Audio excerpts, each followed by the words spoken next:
සුබ සන්ධ්‍යාවක් සැමටම අද අපේ කතා බහට එක්වන්නේ ප්‍රවීණ පරිවර්තක පාන්ත ජයපති. ඔහු දන්න පරිදි හොඳ ලේඛකයෙක්, පුවත්පත් කලාවේදී. නමුත් අද අපි පාන්තත් එක්ක කතා කරන්න එක් සුවිශේෂ හේතුවක් තියෙනවා. ඒක තමයි ඉදිරි සතිය තුළ ඔබේ අතටපත් වෙන ඔහුගේ නවතම කෘතිය, පරිවර්තක කෘතිය කල්කි. මේ තියෙන කල්කි කෘතිය නිබවුණු පිටපතක්. මම හිතන්නේ සාමාන්‍ය ලංකාවේ සාහිත්‍ය ශාස්ත්‍රයේ කලාත්මකින් එක් වෙන අපේ පාඨකයන්ට සුලභව නොලැබෙන ආකාරයේ අත්දැකීමක් තමයි කල්කි කියන්නේ. ඉතින් අපි සියලු දෙනා ඉස්සෙල්ලා පාඨකයන් දැනගමු මොකක්ද කල්කි? ඔබ කොහොමද හඳුන්වන්නේ? සුබ සන්ධ්‍යාවක්. කල්කි කියන්නේ ඉන්දියාවේ මේ දවස්වල මේ අවුරුදු 3-4ක විතර ඉඳන් රැල්ලක් විදියට යන ඉන්දියානු සංස්කෘතිය පදනම් කරගෙන, ඉන්දියාවේ ඉතිහාසය පදනම් කරගෙන, ඉන්දියාවේ ඉංග්‍රීසි භාෂාවෙන් ලියන තරුණ පරම්පරාව, විශේෂයෙන් තරුණ ලේඛකයෝ ලෝකයේ ඉංග්‍රීසි භාෂාවෙන් කියවන පාඨකයන් ඉලක්ක කරගෙන ලියන්න පටන් ගත්ත මේ අලුත් රටාවේ ඉදිරියෙන්ම ඉන්න කෙනෙක් තමයි මේ කෙවින් මිස්සල්. කෙවින් මිස්සල් මේ ඉංග්‍රීසි සාහිත්‍ය ලෝකයට අරන් යන්නේ ඉන්දියානු ලේඛකෙක් විදියට ලෝකයට මේ නම අරන් යන්න ආරම්භය ගත්ත තුන්වැනි නවකතාවේ පළවෙනි එක තමයි ධර්ම යුද්ධ කල්කි විෂ්ණුමූර්ති කියලා කියන්නේ. ඔව් දැන් අපි කෙවින් මිස්සල් ගැන කියනකොට ඉස්සෙල්ලාම මම හිතන්නේ මතක් කරනවා අද කෙවින්ගේ උපන්දිනය. මේ ලේඛකයා උපදින්නේ 1996 වසර 24යි තාම වයස. මේ වලට මෙතන කෘතීන් 4ක් විතර රචනා කරලා තියෙනවා. ඔව් ඊටත් වඩා. ඔව් ඔහුගේ කෘතීන් බහුතරයක් මේ වගේ ඉන්දියානු සමාජයත් එක්ක බැඳුණු සංකල්ප සහ මතවාද එක්ක ගොඩනැගිච්ච මම හිතන්නේ අවධානය යොමු වන නැත්නම් කතා කරන මටම කෘති. ඉතින් අද මම හිතන්නේ මේ අවස්ථාවේ බලන්න කැමති කෙවින් සුපර් උපන්දිනේ. ඔව් ඒක අපි ඇත්තටම මේ පොත එදාටම ගන්න කියලා අපි සැලසුම් නොකළ වුණත් කොහොමරි දෛවයේ අපිට දෛවය සලකන විදිහට මේ කාර්යයේ 아무තු හැඩයක් වෙන විදිහට ඔහුගේ උපන්දිනේ දවසේම අපිට පුළුවන් වුණා කල්කි පොතක් විදිහට සිංහල භාෂාවෙන් එළියට ගන්න. ඒක ඔහුටත් හොඳ අත්දැකීමක් වෙන්න පුළුවන්. භාගවිත කෙවින් මේ වෙලාවේ අපිත් එක්ක මේ අපේ සම්මානපුරේ ඇති. So I would like to wish him all the best and very happy birthday. And I think Kevin, I think it will be the best gift you had today. It is from your neighboring country Sri Lanka. So I'm very happy to have such a thing on your birthday, on that very day. So I hope you will be very happy, and your family members, everyone, and will be proud about. We too are proud about you to have one of our writing family on behalf of Muses Publishing House. So we wish you all the very best for your future writing career, and I think we can work together and we can have a great combination between two countries, Sri Lanka and India. Once again, wish you a very happy birthday, Kevin. මම හිතන්නේ පාඩක කිව්වාගේම Kevin මිස්සල්ට මම හිතන්නේ ලැබුණු හොඳම උපන්දින තෑග්ග තමයි මේ ඔහුගේ අසල්වැසිය රටේ ඔකම තරුණ ලේඛකයෙක්ගෙන් මේ පරිවර්තනය. මම හිතන්නේ කෙවින්ට උපන්දින තෑග්ගක් ලැබුණොත් මෙන්න මේ අපේ සමස්ත පාඨක ප්‍රජාවට මේ පුදුම තෑග්ගක්. ඒතර පාඩක මේ මේක කියද්දි දැන් කිව්වා මේක මේ ඉන්දියාවේ රැල්ලක් බවට පත් වෙමින් තියෙනවා. ඇයි එහෙම කියන්නේ? එහෙම කියන්නේ දැන් එකක් තමයි දැන් ලෝකේ ඉංග්‍රීසි භාෂාවෙන් ලියන ඉංග්‍රීසි නොවන ලේඛකයන් වැඩි වෙන එක මේ පහුගිය දශකයේ විතර වැඩි වෙලා තියෙනවා. දැන් අපේ රටේ තේම ඉංග්‍රීසි භාෂාවෙන් ලියන අය හිටියට හැම රටකම මම හිතන්නේ ඉංග්‍රීසි භාෂාවෙන් කියවන අයගේ ප්‍රතිශතය එකයි. ඔව්. නමුත් දැන් අපේ ප්‍රතිශතයත් ඉන්දියාවේ ප්‍රතිශතයත් එක වුණාට ඔවුන්ගේ ජනගහනය එක්ක සංසන්දනය කරලා බැලුවහම ප්‍රමාණාත්මකව සෑහෙන සංඛ්‍යාවක්. ඉතින් ඒකත් ඉංග්‍රීසි භාෂාවෙන් ලියන තරුණ පරම්පරාව දිරිගන්වන්න හේතු වෙලා තියෙනවා. ඒ නිසා ඔවුන්ගේ මුල් අපි ගත්තොත් චේතන් බගාත්, අමේෂ්, අශ්වින් සංගේ, ඒ වගේ ඔවුන් යන මග යන්න ඊළඟ පරම්පරාවක් ඉබේම නිර්මාණය වෙලා තියෙනවා. ඒ පරම්පරාවේ ඕන් එක කරට කර ඉන්න ලේඛකයෙක් විදිහට අපි කෙවින් හඳුනන්න පුළුවන්. ඒ නිසයි මම කිව්වේ ඔහු මේ එක්තරා අලුත් රැල්ලක ඉදිරියෙන් ඉන්න කෙනෙක් කියලා. එහෙනම් මේ කෘතියේ තමයි වස්තු විශේෂයෙන් මේක විෂ්ණුගේ අවතාරය. එහෙමද තමයි? ඔව් ඔය ප්‍රශ්නේ බොහෝ දෙනෙක් අහනවා ඔය කල්කිගේ කතන්දරේමද? ඒ කියන්නේ අපි සම්ප්‍රදායනුකූලව අහන කල්කිගේ කතන්දරේමද මේ තියෙන්නේ කියලා. ඔව් ඒකෙදි මට කියන්න තියෙන්නේ මේ කල්කිගේ චරිතය අරගෙන තියෙනවා.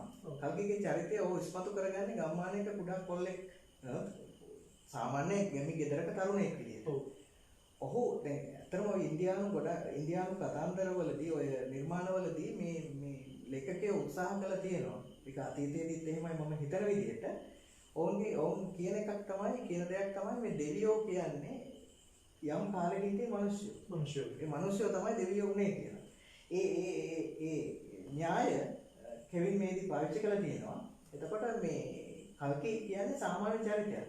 එතකොට දැන් පොත අවසාන වෙනකම් කල්කි කියන්නේ අපිත් එක්ක ඉන්න චරිතය. එතකොට එයාම චරිතය මිනිස්සුන්ට ළඟ සාමාන්‍ය දෙවි කෙනෙක් කියලා කිව්වම අල්තාරයක් උඩ හෝ මොකක් හරි පූජාසනයක් උඩ අපිට තරමක් ඉහළින් ඉන්නවා අපි ඔහුට යටින් ඉන්නවා බලාගෙන ඉන්නවා අපිට හරි ඉහළින් එනකොට අපිට කිට්ටු වෙන්න බෑ සමානයි දැන් මෙතෙන්දි වෙන්නේ කල්කි මේක පුද්ගලයෙක්ගේ චරිතයට බද්ධ කරලා කල්කි කියන්නේ සාමාන්‍ය තරුණේ ඔහු දැන් ඔය කතන්දරයේ විදිහට දේව සංකල්පය එන විදිහටම ඔහු තමයි දෙවියන් විසින් තීන්දුව කරන ලද පුද්ගලයා අධර්මයට එරෙහිව යුද්ධ කරන ධාර්මිකයා විදිහට.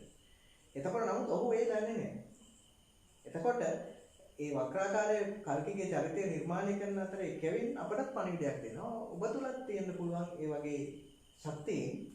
එතකොට ඔබටත් ඒ විදිහට ඒ ධෛර්යය ගන්න පුළුවන්. එතකොට මේ ලස්සන කතන්දරයක් දෙන අතරෙම කෙවින් අපට ඒ කතන්දරේ කියනකොට අපිට අපි අතුලටත් යම් කිසි ශක්තියක් දීලා තියෙනවා ඒ හරහා. ඒ නිසා මේ සාම්ප්‍රදායික කතාව නෙවෙයි ඔහුගේ පෙරවදනේ කියලා තියෙනවා රාමායනය මහාභාරතය වගේ කතන්දරවල ඒ පසුබිමත් අරගෙන ඒ ඓතිහාසික කරුණු විකෘති නොකොට මේ කල්කි කියන චරිතය අරගෙන අලුතෙන්ම නිර්මාණය කරපු කතන්දරයක් කල්කි දේවත්වයට පත් වෙනවා. එහෙම නැත්නම් අධර්මයට එරෙහිව සටන් කරනවා කියන එක මූලික හරය ඒක වෙනස් වෙලා නැහැ. නමුත් අර සාම්ප්‍රදායික කතාව කල්කිගේ චරිතය ඒ විදිහටම දිගරන එකක් නෙවෙයි. කතන්දරේ වෙනස් අලුත් නිර්මාණයක්. අද ලෝකෙට සම්පාත වෙන්න ගොඩනගාගත්ත ප්‍රබන්ධයක්. ඔව් අද ලෝකෙට කිව්වට දැන් මේක අපි කල්පනා කළොත් මේක සම්පූර්ණයෙන්ම වෙන්නේ ඉන්දියාව. ඔව් ඉන්දියාව කිව්වට ඒ නමවත් නෙවෙයි අපි මේ පාවිච්චි කරන ඉලවර්ති කියලා. ඉලවර්තිය එතකොට වටේ අපට තියෙනවා උත්තර දේශය එතකොට ආලක්පුරය යක්ෂයන්ගේ දක්ෂිණ දේශයේ රාක්ෂසයන්ගේ නාග දේශයේ ඒ වගේ සිටියමක් පවා නිර්මාණය කළා තියෙනවා. ඒ වගේ පසුබිමක් අපට අරගෙන එනවා මේ කතන්දරේ හරහා. මේ කෙටියෙන් උත්තර දෙන්න. දැන් විශ්ණු කියන්නේ ලංකාවේ එක්තරා මට්ටමක ඇදහිල්ල. ඔබට සැකයක් නැත්නම් විතර ජනිතයක් වගේ ආවද රටක ඇදහිල්ලක් වෙච්ච දෙයක ගෑවිච්ච දෙයක නිර්මාණය කරලා දක්වන්න. ඔව් දැන් ඔබ කියන දේවවාම එහෙම දේවල් අපි දැකලා තියෙන ඕන තරම්. දැන් විශේෂයෙන්ම ආසියානු ආසියානු කලාපයේ රටවල් බොහොම මැලි වෙනවා මේ ආගමික කාරණයක් ප්‍රස්තුතය කරගෙන නිර්මාණය කරන්න ඔබත් දැකලා තියෙනවා අපේ රටේ උනත් යම්කිසි සීමාවකට තමයි ඒකට යන්න පුළුවන් ඒක. දැන් ඉන්දියානුවන් ගැන කල්පනා කරනකොට ඔවුන්ට ප්‍රශ්න කරන්න පුළුවන්. නමුත් ඔවුන් අර සම්පූර්ණයෙන්ම මේ ආගමික මතවාදයට පහර දීමක් සිද්ධ කරන්නේ නැහැ. දැන් මොකද අපි දන්නවා ඉන්දියාව කියන්නේ මල්ලට්ටෙක් වගේ ලස්සන ජාති විවිධත්වයේ බහුලයි ආගමික විවිධත්වයේ බහුලයි විශ්වාස ඇදහිලි ගොඩක් තියෙන රටක්. ඒ වගේ රටක මේ වගේ කෘත්‍යයක් කරන්න. දැන් පොඩ්ඩක් ඉන්දියාව කියලා හිතුවොත් ඔබ හිතනවාද ඉන්දියානෝ මෙතනදී අපිට වඩා ඉස්සරහින් ඉන්නවා කියලා? ඔව් එහෙම හිතනවා දැන්. මේකදී කෙවින් කියනවා මගේ අම්මා උග්‍ර කිතුණු බැතිමතියක්. ඉතින් මට මේකෙන් කියන්න ඕනේ මේ පොතෙන් කියන්න ඕනේ මිනිස්සු තමයි කලින් හිටියේ ආගම ඊට පස්සේ ආවේ. මිනිසා ආගමට වැඩිය ඉස්සරහින් ඉන්නවා. උග්‍ර කිතුණු බැතිමතියක් වෙච්ච තමුන්ගේ පුතා පළවෙනි පොත ලියන්න තමුන් සාමාන්‍යයෙන් අපි ගත්තාම අපේ ආගම නොවන අනික් ඒවා මිත්‍යා දෘෂ්ටි විදිහට ඒතකොට මිත්‍යා දෘෂ්ටික සංකල්පයක් වෙච්ච එයාගේ ඇහින් බැලුවාම ඒ කියන්නේ තමුන්ගේ ආගම නොවන ආගමක දෙවි කෙනෙක් පදනම් කරගෙන පොතක් ලියනවා කිව්වහම එයා සන්තෝෂ වෙච්ච හැටි සහ තමුන්ගේ ක්‍රිස්තියානි ධර්ම පිළිබඳ කාරණා සියල්ල අමතක කරලා මේකට උදව් කරපුවට දැක්කාම එයාට තේරිච්ච පළවෙනි දේ තමයි කිව්වා ආගම් මොන වුණත් ඊට කලින් ඉන්න ඕනේ මනුස්සකම සහ මිනිහා කියන එක. එතකොට ඒ ප්‍රකාශයෙන් අපිට හිතෙනවා භාගවිත ඔවුන් මේ කාරණේදී සාහිත්‍ය නිර්මාණය දේව සංකල්ප වගේ දේවල් වලට පාවිච්චි කිරීමේදී ලේඛකයන්ට යම් පහසුවක් දීලා තියෙනවා කියලා. නමුත් මේ පොතේ බැලුවාම ඒ දේව සංකල්පයේ විවේචනය කිරීමක් දකින්න හම්බ වෙන්නේ නැහැ. නමුත් දැන් සමහර තැන්වල දැන් ඔය ශාම්බාලා කියන්නේ ඔහුගේ ගම ශාම්බාලාට පහර දෙන්න එනවා ප්‍රධාන රජයේ කියන්නේ ඉලවන්ති හමුදාව. එනකොට කල්කිගේ අම්මා පූජා වට්ටියක් අරගෙන දේවාල ඉස්සරහා ඉන්න අනික් ගැමියොත් එක්ක. එතකොට කල්කි ගිහිල්ලා කියනවා ඔය මොකද කරන්නේ? එතකොට කියනවා අපිව මේකෙන් බේරගන්න. කල්කි දැන් අපි කියන්නේ කල්කි කියන්නේ මෙතන ප්‍රධාන චරිතයනේ. එතකොට ඕ ඒ වෙලාවේ කියන්නේ මේ වෙලාවේ තියෙන පූජා වට්ටිය තියාගෙන ඉන්න නෙමෙයි. මේ වෙලාවේ පූජා වට්ටිය තියාගත්තා කියලා අපිව බේරන්න කාටවත් නෑ. දැන් අපි හටන් කරන හොරාව අපි දැන් හටන් කරනවා. එතකොට එතනත් ඒ ප්‍රායෝගික බව පෙන්වලා තියෙනවා. ඒ කියන්නේ අපිස්සෙම මිනිස්සු තමයි ඉස්සරහින් ඉන්නේ. ඔව්. තීරණය ගන්න ඕනේ අපි කියලා තමයි කියන්නේ. ඔය කරන්නේ වැදගත් සංකල්පයක් නමුත් මේ වගේ අවස්ථාවක සාමාන්‍යයෙන් දෙවරුන්ට ගන්න ගල් වගේ වචන බයක් නැද්ද? බයක් නැද්ද? දැන් පරිවර්තනයකදී එහෙම බය වෙන කාරණයක් නැහැ. මොකද ඔහු කියන දේ තමයි අපිට ලියන්න දෙන්නේ. අපි අතින් එකතු කරන දෙයක් නැහැ. ඔව්. දැන් අපි ඒ තේම පොඩ්ඩක් කියන්න ගිහිල්ලා දැන් අපි ගත්තොත් මේ පොත මුලින්ම ඉංග්‍රීසියෙන් ලියන්නේ. ඔව්. ඒකට දැන් ඔබ ඉංග්‍රීසි ගුරුවරයෙක්. ඔබට ඉතින් ඉංග්‍රීසියෙන් පොත ලියන්න. අර කාරණේ තමයි. මේක ප්‍රතිශතය. ඔව්. දැන් අපි හිතමුකෝ ඉන්දියාවේ මම හිතනවා මම ඉංග්‍රීසියෙන් ලියන්න තිබුණා. මම නම් ලංකාවේ පාට ගන්න මේ කල්පි ඉන්දියාවට ලියුවොත් ලංකාවේ පරිවර්තන කියලා කියනවා. දැන් ඒ කියන්නේ ඉන්දියන් ලේඛකයෝ මේ මොහොතේට ඉන්දියාව කොයිතරම් දුරටක් වුණා. ඒ සියලු සීමාවන් අතික්‍රමණය කරමින් උන් ජාත්‍යන්තයට යනවා. අපි දන්නවා අපිට උනත් මල්ගුඩ දවස් අපි කියේ මාර්කේ නාදන්නේ. ඔව් ජාත්‍යන්තයට ගියා. ඊට කලින් පූජින් කොබර් කරත් ඒ සියලුම ඉන්දිය ලේඛකයෝ ලෝකෙම ලියුවා. ඉතින් දැන් ඔබ වගේ අලුත් පරපුරේ අලුත් ප්‍රවණතාවක් ගණන් කරන ලේඛකෙක් ඇයි උත්සාහ ගන්න නැත්තේ පොතක් ලියන්න ජාත්‍යන්තයට? ඔව් ඒක හොඳ අදහසක්. මට මතකයි ඔබත් කීපවතාවක් ඔක අහලා තියෙනවා. අපේ සමාජයේ වස්තු බියවතුන් තියෙනවනේ. ඔව් ඒක එහෙම තමයි. නමුත් අපිට පෙනෙන විදිහට ලංකාවේ පාඨකයන් අරමුණු කරගෙන ප්‍රකාශනය කරන සමාගම් තමයි අපේ වැඩිපුර තියෙන්නේ.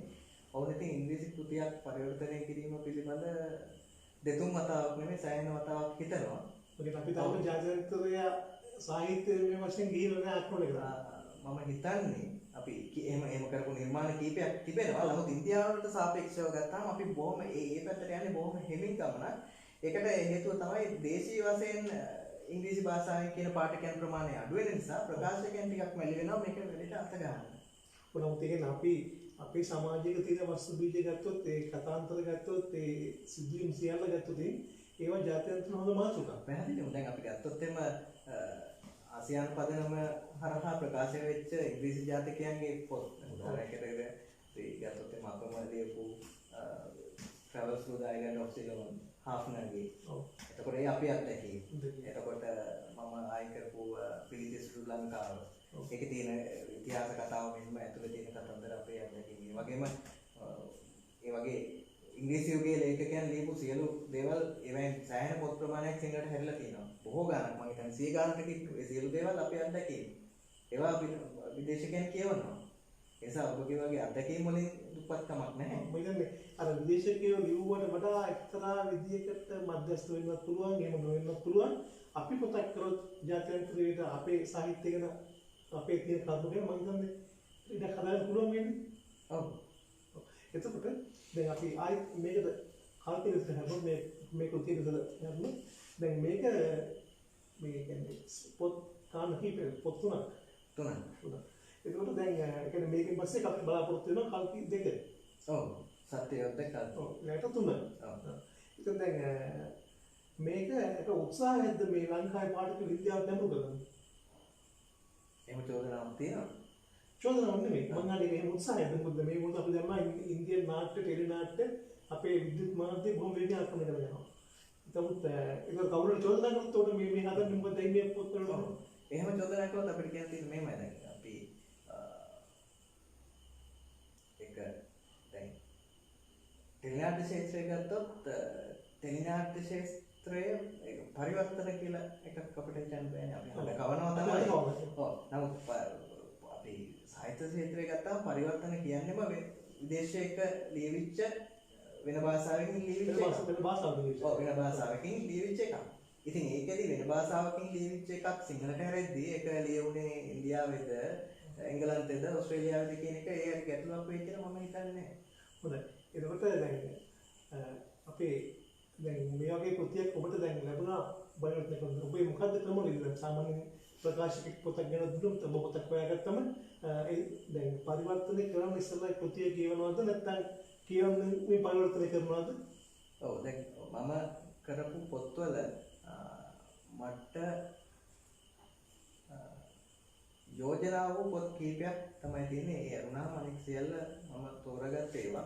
දැන් උදාහරණයක් ඇරෙන්න මගේ පළවෙනි පොත යෝජිත පොතක් අපේ සරචන ජයගුරු මැතිතුමා මේ ක්ෂේත්‍රයට මම මුලින් වගේ ඇදලා දාන්න ගෙන දුන්න ප්‍රවීණ ලේඛකයෙක් කවුරුද කරන එතුමාගේ මග පෙන්නීම. නැත්නම් ලිවීමට එච්චරම උවමනාවක් උනන්දුවක් නැතුව හිටියේ මම ගේ මෙතෙන්ට අරන් එන්න ඒ එදා මගේ අතට දුන්න පොත ජේ හාෆ්නර්ගේ පොත Travels Through the Jungles of Ceylon, Island of Ceylon. ඒක ඔහු තෝරා දුන්න එකක්. නමුත් ඊට පස්සේ කීපයක්ම මම තනියෙන් තෝරාගත්තා.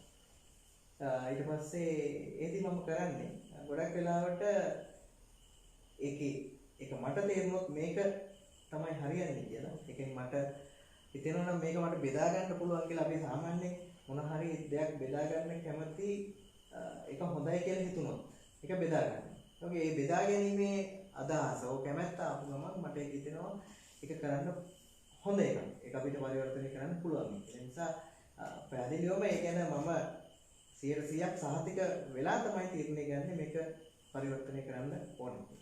දැන් මට ප්‍රශ්නත් ජයගුරු මැතිතුමා මම කියන්නේ එතුමා ඔබට ලොකුම මේ සෙවණක් වගේ ඉන්න මම සංකල්පයක් තියෙනවා ලොකු ගස්සට පොඩි ගස් හැදෙන්නේ නැහැ කියලා. ඒක તો සම්පූර්ණ බොරු කරා. ඔව්. එතුමා උසාවියක් වගේ වුණාට ඔබගේ පොඩි පරිණ හැදෙන්නේ පසුබිම මත දුන්නා. ඔව් එතුමාගේ හිතේ එහෙම තියෙන ඇති ගොඩක් වෙලාවට මම එතුමා කියනවා පරිවර්තනය කරන්න බලයි. සමහර මගේ රස්සාව එක්ක තියෙන මේ මගේ වැඩත් එක්ක රස්සාවත් එක්ක තියෙන පසුබිම එක්ක එතුමා සමහරලාට එතුමා ලියපු ඒවා මෙන්න මේ අඩුපාඩු බලලා දෙනවා මේ ටික චෙක් කරන්න කියලා දෙනවා. ඒ දීලා නිකන් ඉන්නවා මිසක් මම කවදාවත් මම අහලා නැහැ මාත් එකක් කරන්නද කියලා. භාගයට මම හිතනවා එතුමා එහෙම මම අහයි කියලා බලාගෙන ඉන්න බැරිමතෙන් තමයි අර පොත ටික කරලා මෙන්න මේක කරනවා කියලා දුන්නේ. බැට් එකේ බෝලේ තිබ්බ මත දුන්න බෑද? ඔව්. ඒ මාර්ගෙ හොඳයි. එතකොට දැන් අපි ආයෙත් පාරක් මේ පරිවර්තන කාර්යය සහැරනකොට ඔබ මේ සාමාන්‍ය ඔබේ පරිවර්තන බෙදීතියක් තියෙනවා නේද? කියන්නේ කෘතියක් ගත්තම දැන් අපි දන්නවා බොහොම කලබලකාරී බාධාපුර ලේඛක විදිහට බොහොම කලබලකාරී තත්ත්වයක සමහරවිට සතියෙන් දෙකෙන් පොතක් එළියට දාන්න වෙනවා. සමහර අය වෙනම සහායක කණ්ඩායම් තියාගෙන පොත් ලියනවා. ඒ වගේ පසුබිමක් මත දැන් ඔබ කොහොමද මේ පොත අතට හම්බුනා මේ පොත කියවල විතරක් නමුත් මේ ලේඛකයාගේ පසුබිම මේ කියන සමාජ පසුබිම ඔබ ඉගෙන යම් කියවීමක් කරාද? ඔව් දැන් එහෙම ඔබ කිව්වා වගේ මට එහෙම වේගෙන් ලියාගෙන යන්න අදාළ කාලයක් නැහැ. ඒ කියන්නේ ඒ සමාන ප්‍රමාණවත් කාලයක් නැහැ අනිත් පැත්තත් එක්ක. ඒ වගේම මම කල්පනා කරනවා වේගෙන් ලියාගෙන ගියොත් ටිකක් හැමින් කල්පනා කරලා තව පරිවර්තනය කියන්නේ මගේ ඈට වැටෙන පිටුව එහෙමම හරවාගෙන යන එකට වඩා ඔව් ඊට වඩා ඒ වචන ටික තවත් පිළිවෙලකට තිබ්බා නම් ලස්සන වෙයි කියලා හිතෙන්ද ඉඩ තියෙනවා ඉක්මනට ලියාගෙන ගියොත්. ඉතින් කොයිලෙත් මම හිතන්නේ මගේ මම ඒ ඇති මහා ප්‍රමාණික ප්‍රකාශකයන් සමග වැඩ කළා නෑ. මේ අවුරුදු 15ටම ප්‍රකාශකයන් දෙන්නෙක් එක්ක විතරයි වැඩ කළා තියෙන්නේ. කවුරුත් ඒ දෙදෙනාම මට අවල් දවසේ ඉවර කරන්න කියලා එහෙම තදබල අවසන් දිනයක් ඩෙඩ්ලයින් එකක් දීලා නැහැ. ඉතින් කතා කළාම තමයි දැන් වැඩි කොහොමද ඉවරද කියලා. නමුත් ඒකෙන් එහෙම තදබල පීඩනයක් දෙන එකක් නෙවෙයි. නමුත් මම මගේ වෙලාව ඇත්තටම ගන්න සිද්ධ වෙනවා. එහෙම නැතුනොත් ගොඩක් වෙලාවට එහෙම මම හිතන්නේ ඒක මට දැනෙන විදිය එහෙම නියම කාල රාමුවක් තියාගෙන හදිස්සිය ලියන්න ගියොත් ඒක මට පීඩනයක් විදිහට දැනෙනවා. එතකොට මම හිතනවා ඒක මම පීඩනයකින් මේ වගේ නිර්මාණයක් කරන එක එක අතකින් මටත් තේරුමක් නැහැ. ඒ වගේම පීඩනයකින් නිර්මාණය කළොත් නිර්මාණයත් පොඩ්ඩක් එහෙම වෙන්න ඉඩ තියෙනවා කියලා මම විශ්වාස කරනවා. දැන් මගේ වෙලාව අරගෙන සමහරවිට කියවලා ඉවර වෙලා මේක ලියාගෙන යනකොට ආයි මට හිතෙනවා ඒ පරිවර්තනය නවත්තලා ඒක මන් දන්නේ ඒක කම්මැලිකම කියනවාද කුතුහලය නිසා කියනවාද මොනවා හරි බැහැියක්ද කියන දන්නේ නැහැ. ඒ ලියන එක නතර කරලා ඒ ලියන තැන මේ රසවත් වුණාම ආපහු ලියන එක නතර කරලා ආයි තව පරිච්ඡේදයක් දෙක තුනක් තව පාරක් කියලා සමහර එක මට කියන්න දන්නේ නැහැ. ඒක කම්මැලිකමක් කියන්නත් බෑ. නමුත් මට හිතුණොත් මම මේ ලියන තැන නතර කරලා ආයි කියලා ටිකක් තව පරිච්ඡේද දෙක තුනක් ඉස්සරහට ගිහලා ආයි එනවා. ඒ වගේ එහෙම නිශ්චිත රටාවක් නෑ. කොහොමත් අපි කාර්යය ඉවර වෙනකොට ඔබ දෙතුන් පාරක් කියවිලා ඉවරයි. මේ කියුම් පරිවර්තනද? ඔව් 12 දහසුර මට මතකයි. ඒ අවුරුදු 15 වල පොත් දුන්නා. ඔව් සමහර අය තියෙනවා මොනවද එහෙම. අවුරුදු දෙකක් වගේ. අවුරුදු දෙකකුත් නෑ සමහරවල් බලුවා. මම බැංකු වාර්තාවක තමයි ගියයි. ඔව් ඒ වගේ එතකොට. ඔව් අවුරුදු දෙකයිනේ. ඔව්. නමුත් ඉතින් ඒ ප්‍රමාණය ගැන මම තෘප්තිමත්. ඔව් දැන් මේ මොහොතේ මතක් කරොත් පළවෙනි පොත කවුද කරේ? පළවෙනි පොත කිව්ව Travels Through the Islands Sinhala නම්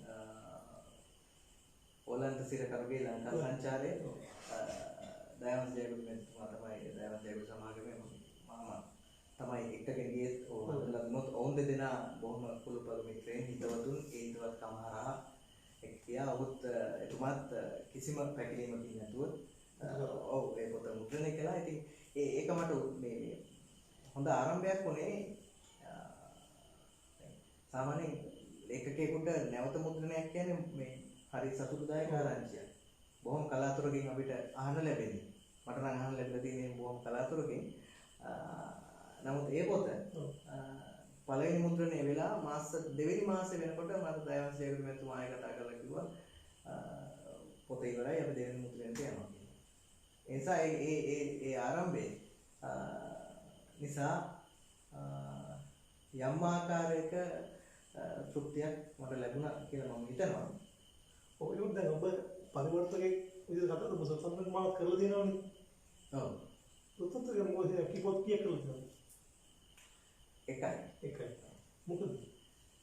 එකක් තමයි අර කීමක් තියෙනවානේ ඔබ මොකක් හරි දෙයක් පටන් ගත්තොත් ඒ ලේබල් එක වැදුනොත් ඒකම තමයි කියන්නේ. නමුත් මේකදී එහෙම බෑ. එහෙම වෙන්න බෑ. එහෙම නොවන අය ඉන්නවා ඔබ දන්නවා. අපේ සහෝදර ලේඛකයන් ඉන්නවා මේ කාර්ය දෙකේම බොහොම අපූර්වට කරනවා.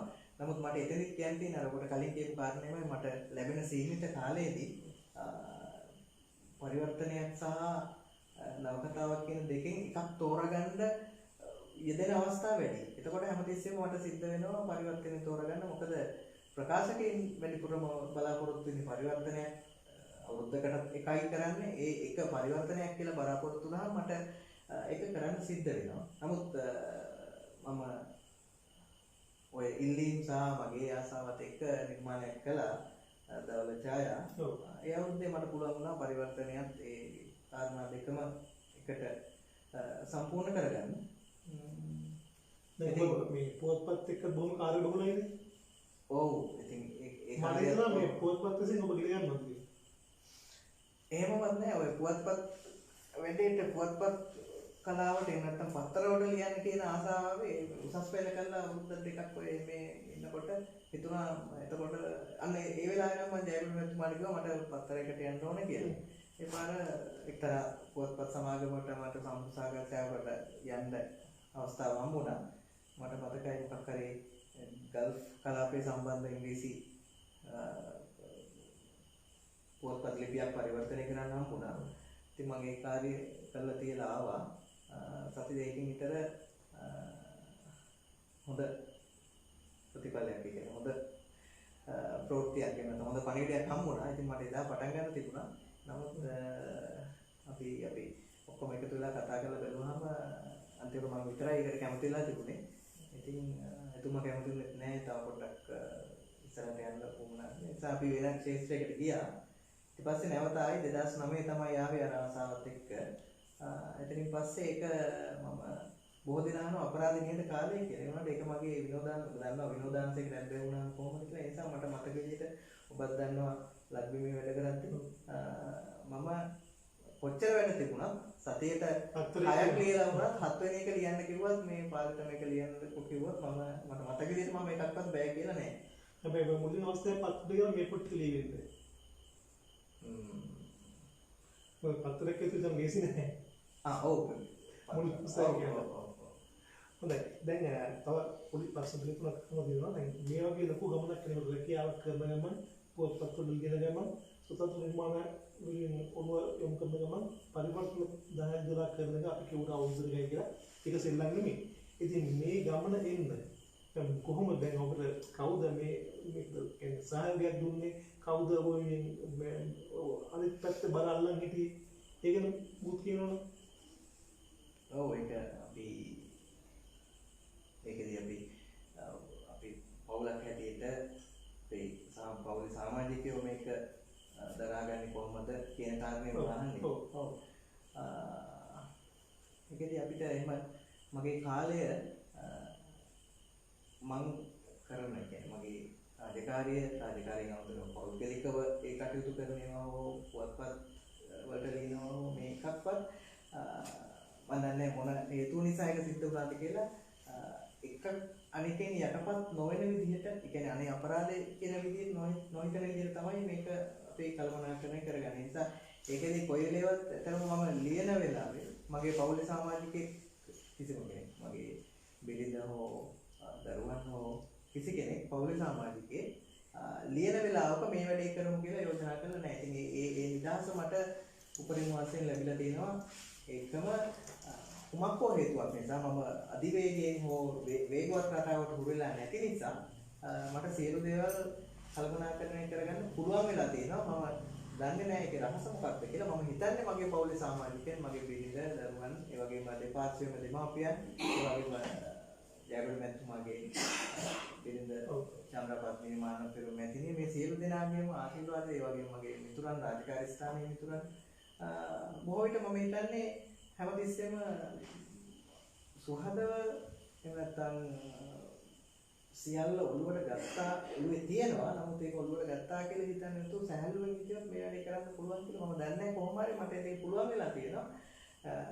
ලියලා කියන කටයුතු නිසා කිසිම ගැටලුවක්, ඒ කියන්නේ ඔබ අහුව විදිහට සාමාන්‍ය ජීවිතයට ගැටලුවක් වෙන විදිහට එහෙම හොඳයි නැහැ. ඔබට වාසනාවන්ත.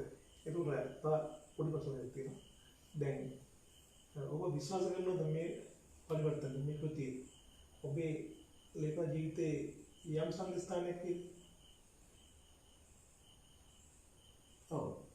ඒයි එකක් තමයි මම හැමතිස්සෙම නිර්මාණයක් කරද්දී ඒක හිතනවා මේක හොඳම එක වෙයි කියලා. එහෙම වෙන්නේ මොනවද බෑනේ. ඒ කියන්නේ කොයි වෙලාවක පොතක් අපිට ලියලා මේක නම් යන්නේ එකක් නෑ, මේක නම් පාඨකයට දෙන එකක් නෑ කියලා හිතන්නේ නෑ. මේකේදීම හැම පොතකදීම අපි එහෙම කල්පනා කරන්න ඕනේ. මේක සම්දිස්ථානයක් වෙන්න හේතුව දැන් වර්තමාන සාහිත්‍යයත් එක්ක, ඒ කියන්නේ දැන් කාලේ යන සාහිත්‍යයත් එක්ක අලුත්ම පරිවර්තනයක් මම අතින් පරිවර්තනය පළවෙනි වතාව. ඔව් ඒක විදිහට. දැන් මේ පොත මම පුරාත් පරණ එකක් නෙමෙයි. ඉස්සරහ කියවනේ අවුරුදු 10 15 20 පරණ පොත්. ඊටත් වඩා පරණ පොත්. එතකොට දැන් මේ වගේ අලුත් පොතක් දැන් ඉන්දියාවේ මේක කියනවා. ලංකාවේ පරිවර්තන. ඒ සාමාන්‍යයෙන් මේ වගේ කටයුත්තක් කරන ජාත්‍යන්තර වෙළඳ වගේ පොතක අයිතිය වලදාගන්නේ. මේ වගේ දේවල් ගැන කොහොමද ඔබ ඒක හොය බලනවද, ආબોධය වල කරනවද? දැන් මේට අවුරුදු 15 16කට කලින් එනකොට තිබුණු පරිවර්තනයේ තිබුණු පරිවර්තන සාහිත්‍ය තිබුණු රටාවට වැඩිය අද දවසේම බොහොම ඒක වෙනස්. ඔබ දකිනවා කොපමණ ප්‍රමාණයක් පරිවර්තන බිහි වෙනවද කියලා. අලුත්ම පොත් එනවා. අලුත්ම පොත්. දැන් අපි පරිවර්තනය කරපු පොත් බැලුවම සාපේක්ෂව තියලා බලුවම තරමක් පැරණි. නමුත් දැන් සමහර පොත් ඒ ඉංග්‍රීසි පොත එක්කම සිංහල පොතත් ඒ දවසේම දොරට වඩින් තරමට අපි ඉදිරියට ඇවිල්ලා තියෙනවා. ඒ නිසා ලොකු තරගයක් ඇති වෙලා තියෙනවා. මේ තරගය නිසා පොත් පිළිබඳ අයිතිය පිළිබඳ තරගයකොත් ඇති වෙලා තියෙනවා ඉබේටම. ඔව්. ඉතින් ඒ සමහර ලාවට ඒ තරගවලදී යම් යම් අය අපහසුතාවපත් වෙන්න පුළුවන්, බලාපොරොත්තු කඩයින් සිද්ධ වෙන්න පුළුවන්. ඒ නිසා අර ඒතෙක් පරිවර්තන සාහිත්‍යයේ නොතිබිච්ච සමහර අමතර ප්‍රශ්න මතුවලා තියෙනවා මේ තරගය නිසා. ඒ නිසා ඒ සැහැල්ලුව භාගයට හිතවත්කම කියන එක පවා බෙදෙන්න පුළුවන්. නමුත් ඒක අවබෝධයෙන් තියාගත්තාම යම් කෙනෙකුට දරා ගන්න පුළුවන්. දැන් මම ගැන කල්පනා කළොත් මට ඒක දරා ගන්න පුළුවන්. මොකද මම වැඩ කීපයක් කරන නිසා මට දැන් හිතුනොත් මේක නැහැ කියලා මම කමක් නැහැ කියලා මට හිතා ගන්න පුළුවන්. නමුත් ඒක එහෙම වුණා කියලා මේ ප්‍රශ්නෙට විසඳුමක් නෙවෙයි. නමුත් ඒ නිසා එහෙම ගැටලු ඇති වෙලා තියෙනවා. නමුත් එක අතකින් ඒක හොඳ පැත්තක් තියෙනවා. ඒක ඔබ කලින් කිව්වා වගේ මොනතරම් කාලද ප්‍රශ්නාවක් මොනතරම් තරම් තිබ්බත් ඉස්සරහින් ඉන්නේ මිනිස්සු. ඒක තමයි මොකද? කල්කි කියන විදිහට. ඔව් කල්කි කියන්නේ මිනිස්සු. අනිත් ප්‍රශ්න කොහොමද තියෙන්නේ? ඒක හොඳටම අපිට පැහැදිලි වුණානේ කවුගේ මාස දෙක තුනේදී. දැන් ඒකට තව සුළු කාරණා දැනගන්න තියෙනවා. මේ නම ධර්ම යෝධ. ධර්ම යොද්ද. යුද්ධ. ඔව්. මොකක්ද? යුද්ධද මොකක්ද? ඔකේ ධර්ම යොද්ද කියලා තමයි තියෙන්නේ.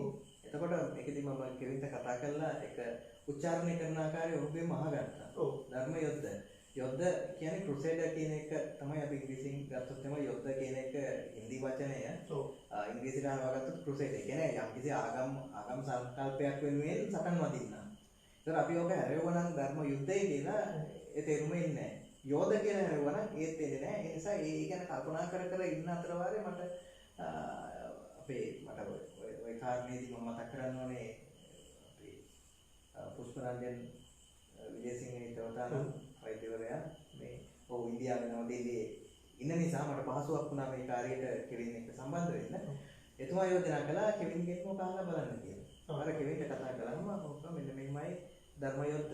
ඉතින් මේක නාමනාමයක් විදිහට ප්‍රමණම් එකක් විදිහට අපි ගත්ත නිසා අපි එහෙමම ඒක ධර්ම යොද්ද කියලා පාවිච්චි කළා වෙන වෙනසක් කරන්න ගියේ නෑ. එතකොට කිසි කෙනෙකුට ඒ කියන්නේ ගැටලුවක් වෙන්නේ නැහැ. මුල් කෘතියේ තත්ත්වරයට පවා තෘප්තිමත් වෙන්න පුළුවන්. මොකද ඔහු යොදාගත්ත වචනේ අපි පාවිච්චි කරලා තියෙන නිසා. අපි වචනයක් දාලා ඒක පුංචි කරන්නේ. වෙන වචනයක් දැම්මා නම් භාගවිත අර පොතත් එක්ක පොතේ බ්‍රෑන්ඩ් නේම් එක විදිහට කල්කි එක ධර්ම යොද්ද කියලා හින්දියෙන් එද්දී අපි වෙන වචනයක් කොතන දැම්මා නම් එම පොඩි ගැටලුවක් වෙන්න තිබුණා. ඒ නිසා ඒ සියල්ල අපිට ඔහුත් එක්ක කතා කරලා මේක එන්න පුළුවන් වුණා. ඒ තීරණය තමයි ඔය තියෙන්නේ. අවසාන ප්‍රශ්නේ.